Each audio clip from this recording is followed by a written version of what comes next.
Good morning. I'm Karen Barno and welcome to my video blog, week 2. You know, I've done them sporadically, but I've committed to do them weekly. So, as I said, I'm Karen Barno, and you can go to my website, karenbarno.com. Today's discussion is going to be a little bit deeper on how to identify a shadow. I'm going to try not to sneeze or sniffle. This is allergy season in Arizona. We have had so much rain, it's amazing. So of course everything's blooming when everything really is not supposed to be blooming. So I have a little bit of the sniffles. So getting back to how you identify a shadow, you know, I always seem to use examples of myself, but it's better than calling out my friends because, you know, when I call out my friends and when I'm doing talks and that, they kind of get a little upset with, you know, why are you always using me for an example? So I will use myself. I have 2 friends who I love and adore. I know, I have more than 2. I have 2 friends who I love and adore. But you know, we go out to dinner, we go out to drinks, we just hang out together. Love being with them. When we're in the work environment together, they drive me crazy. And I mean, it's so crazy to the point that when I walk away and get in my car, I go on a rant for like 10-15 minutes. There's something about them that lights me up. And that's a shadow. When you have something that it doesn't matter if it's a person, place, thing, event, you're driving down the road and somebody pulls in front of you and you just light up every time that happens. That's a shadow. There's something running in the background that probably happened again in your childhood or your early formative years that is, you've tucked that away deep into the recesses of your soul so you don't even know it exists. You don't even know why you react to situations like you do. You just react to them. And so you have to dig deep to figure out what the shadow is. So, you know, the last time it was, actually last week, I met this friend for drinks and I walked away and we got into the subject of work and it just lit me up. Like the 4th of July, just drove me crazy. So I went home and I thought, you know, I have got to meditate on this because I have got to figure out what it is that's causing me so much angst because it just drives me crazy. And so I sat down and I meditated, you know, and I asked Spirit, you know, please help me figure this out. What is it? And it was, you know, and I say, your gold, what you're supposed to be doing, your passion, your power, your purpose lies deep within your shadow. And when you start pulling out the deep ones, not the little itty bitty easy ones, when you start pulling out the deep shadows, your holy crap moment. And I had a holy crap moment. I am not and I don't want to say self-promoter. I am not I would rather put the attention on my team. I'd rather put the attention on anybody but myself. I don't like the spotlight on me. And I know some of you listening to that are like, really, you're a CEO of a company? But I don't like it. So these 2 friends of mine, they embrace it. They understand that you need to draw attention to yourself to get your message out.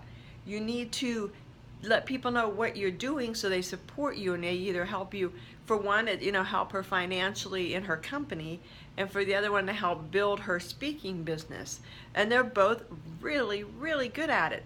They're not obnoxious, they're not salesy, they're just themselves saying, hey, I'm good at what I do. You should understand that and, you know, work with me or help me out. And it's, like I said, it's not the least bit obnoxious, but because it's not something I do, because I was taught as a child not to stand out, to kind of stay in the background. So for me to stand out in that big spotlight is hard for me to do.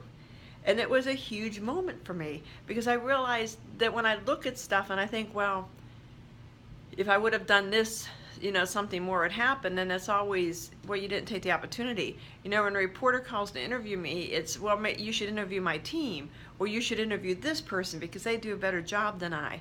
Or people say, what are you working on? Oh, nothing. Or they'll say, you know, you took 18 years and you built this great association. Tell us about it. Oh, it's no big deal. I undersell. I'm underwhelming. And some of it comes, you know, from the not worthy script wheel, you know, at least I have playing. So that's my shadow. So the way, again, to figure out a shadow is when somebody lights you up, when something happens in your world that for no reason drives you crazy. That is a shadow, and you need to look at it. You need to sit down and say, what is it? What is causing me to just go nuts on that? Why am I getting so upset on something that isn't that big of a deal? I mean, one of my smaller shadows was indeed driving in cars. My mother, she was like a road warrior. She'd get in the car, and heaven forbid anybody that pulled in front of her, didn't use a turn signal, didn't drive the appropriate speed, road warrior. And I was like that. I mean, my friends would mock me and, make jokes about it. And I finally realized, that's a small shadow. That's something I have to resolve, because I'd get to work and I'd be, stressed out because I had to be road warrior on the way in. So look at the things that just drive you crazy, irritate you. The first place to look is your family and friends, or place at work, the doorman drives you crazy, or you go to the 7-Eleven across the street and the sales clerk, what behavior are they doing that just is lighting you up? That's a shadow.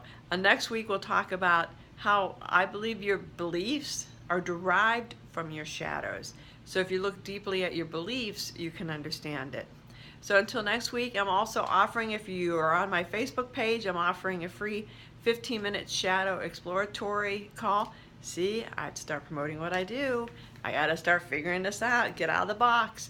So it's a free 15-minute shadow exploratory phone call. The sign up should be below or somewhere on my Facebook page. You can also go to my website, KarenBarno.com, and it's there as well. Email me, Facebook me, anything if you have any questions. So until next week, have a great day, and here's to you revealing to heal your shadow and to find your blue rose. Have a great day.